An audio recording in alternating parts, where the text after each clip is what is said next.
औज़ुबिल्लाहि मिनश्शैतानिर्रजीम बिस्मिल्लाहिर्रहमानिर्रहीम। जी अस्सलाम वालेकुम। उम्मीद करता हूँ कि सब भाई खैरियत से होंगे।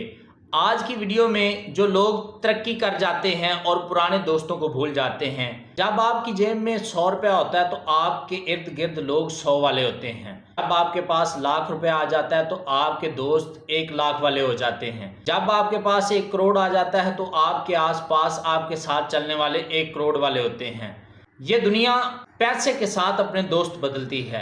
जिंदगी में आगे बढ़ते हुए एक बात याद रखना, जब आपकी जेब खाली थी तब आपके साथ कौन खड़ा था। कामयाबी के दौरान आप उन लोगों को साथ लेकर चलें जो आपके मुश्किल वक्त में आपके साथ खड़े थे। हमेशा उनको साथ लेके चलना, कभी उनको पीछे ना छोड़ना। कामयाबी में लोग तो जमा हो जाते हैं, लेकिन सच्चे रिश्ते वही होते हैं जो आपके मुश्किल वक्त में आपके साथ खड़े हों।